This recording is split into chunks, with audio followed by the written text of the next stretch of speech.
Nah, baiklah. Assalamualaikum warahmatullahi wabarakatuh. Alhamdulillahirabbil alamin. Wassalatu wassalamu ala asyrafil anbiya'i wal mursalin sayyidina maulana Muhammadin wa ala alihi wa sahbihi ajma'in.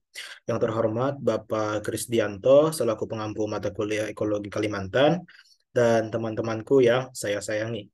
Nah, sebelumnya izinkan saya untuk mempresentasikan tugas ekologi Kalimantan saya yang berjudul Kalimantan dalam Lingkar Emisi Rumah Kaca.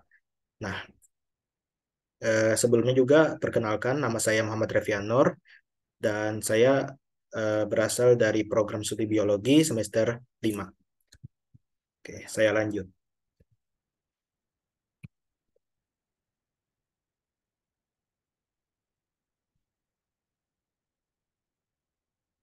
Nah, Kalimantan atau Borneo merupakan pulau terbesar ketiga di dunia yang terletak di Asia Tenggara dan dilalui oleh garis khatulistiwa. Pulau Kalimantan dibagi menjadi wilayah Indonesia, Malaysia, dan Brunei. Nah, Indonesia mendapatkan wilayah Kalimantan atau Pulau Borneo di bagian selatan dengan luas wilayah sekitar 73% dari Pulau Kalimantan. Kemudian ada Malaysia mendapatkan wilayah kurang lebih sekitar 26% dari Pulau Kalimantan.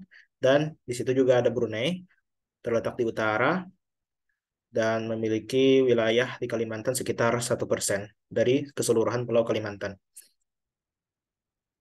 Nah, Pulau Kalimantan terdiri atas berbagai jenis ekosistem alami, yaitu dataran tinggi atau pegunungan yang terletak di bagian utara dan bagian tengah Pulau Kalimantan dan juga sebagian kecil di bagian selatan Kalimantan, yaitu Pegunungan Meratus. Kemudian ada juga bagian tengah atau karst, biasanya ini ada di pantai timur Kalimantan. Pantai timur Kalimantan, misalnya di daerah Kota Baru dan Tanah Bumbu. Dan dataran rendah yang terdiri atas gambut dan rawa. Namun, wilayah Kalimantan bagian Indonesia didominasi oleh dataran rendah dan lahan gambut.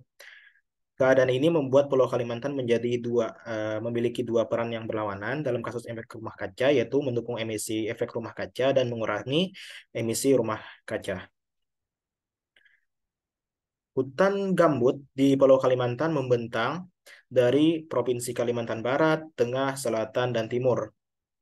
Nah, keadaan ini membuat Pulau Kalimantan memiliki keuntungan, tetapi juga bisa menjadi suatu kerugian apabila tidak dikelola dengan baik sehingga menimbulkan efek rumah kaca.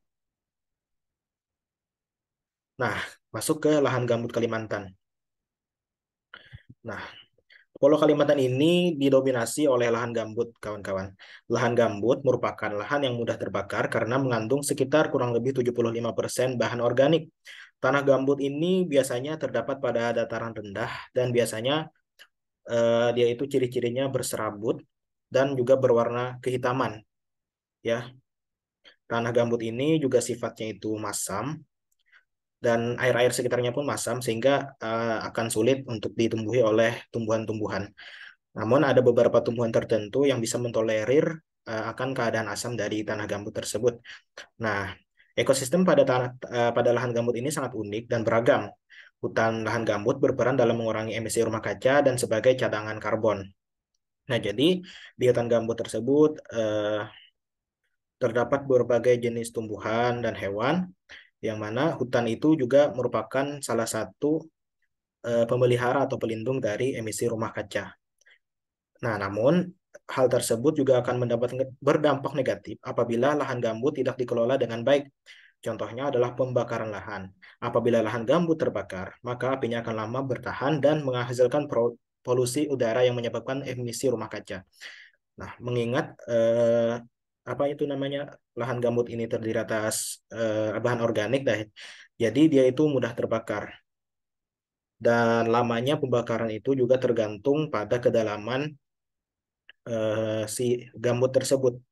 Nah, kemudian selain itu reklamasi hutan rawa gambut menjadi lahan pertanian merubah peran gambut sebagai rosat karbon menjadi penghasil karbon atau sumber emisi GRK. Secara global, dalam periode 18 tahun terakhir, besarnya emisi CO2 dari lahan gambut yang didrainase dari 1058 militon menjadi 1298 militon.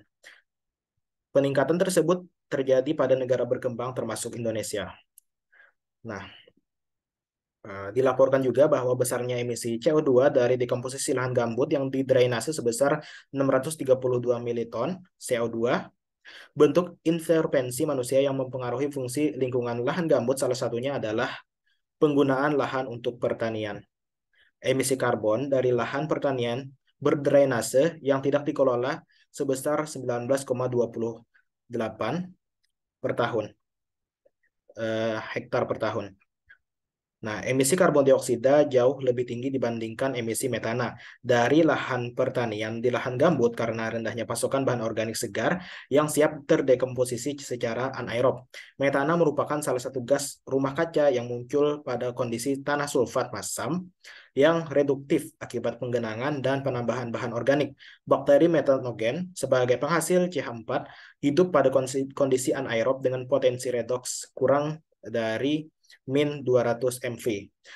Besarnya emisi CH4 dari lahan pertanian yang berdrainase tidak dikelola hanya 0,001 hektar per tahun. Nah, jadi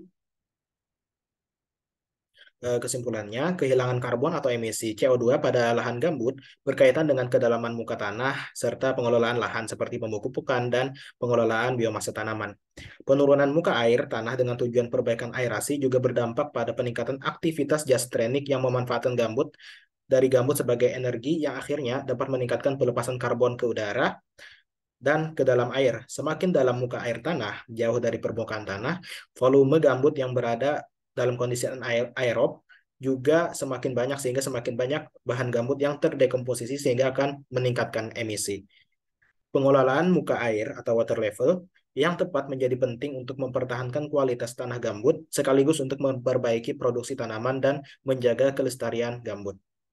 Nah, mungkin itu penyampaian dari saya. Salah dan lebihnya mohon maaf. Wabillahi taufiq wal hidayah. Wassalamualaikum warahmatullahi wabarakatuh.